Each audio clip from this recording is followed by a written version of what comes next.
ഇന്ന് ഞാൻ ഇവിടെ പരിചയപ്പെടുത്തുന്നത് കള്ളപ്പം എങ്ങനെ നമുക്ക് തയ്യാറാക്കാം എന്നതിനെക്കുറിച്ചാണ്. അതിന് ആദ്യമായി നമുക്ക് ആവശ്യമായ സാധനങ്ങളെ പരിചയപ്പെടാം.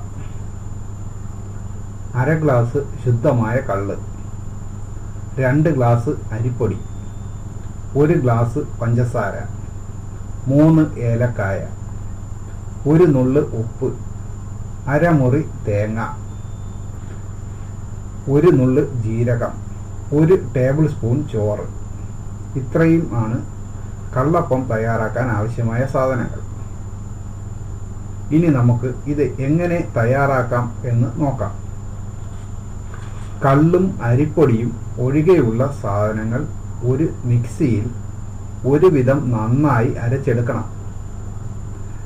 അരച്ചെടുത്ത കൂട്ടും അരിപ്പൊടിയും കള്ളും കൂട്ടി ഇഡ്ഡലി മാവിന്റെ പരുവത്തിൽ യോജിപ്പിച്ച് എടുക്കണം. ഈ എടുത്ത മിശ്രിതത്തെ 6 മണിക്കൂർ അടച്ച് വച്ചിരിക്കണം.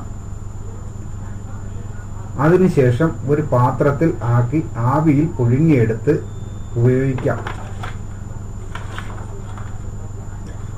കള്ള് കിട്ടാൻ പ്രയാസമുള്ളവർക്ക് 1/2 ഗ്ലാസ് ഇളം ചൂടാക്കിയ തേങ്ങാവെള്ളത്തിൽ 1/2 ടീസ്പൂൺ ഈസ്റ്റും 1 ടീസ്പൂൺ പഞ്ചസാരയും 1 മണിക്കൂർ കലക്കി വച്ച് കിട്ടുന്ന ലായനി ഉപയോഗിക്കാവുന്നതാണ്.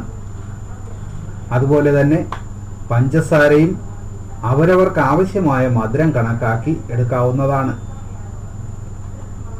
ഇത് എല്ലാവരും വീട്ടിൽ ഉണ്ടാക്കി നോക്കി സ്വാദിഷ്ടമായ കള്ളപ്പം തയ്യാറാക്കാൻ മറക്കരുത്. കൂട്ടത്തിൽ എൻ്റെ ഈ ചാനലിനെ സബ്സ്ക്രൈബ് ചെയ്താൽ തുടർന്നുള്ള പാചകക്കുറിപ്പുകൾ നിങ്ങൾക്ക് ലഭിക്കുന്നതുമായിരിക്കും.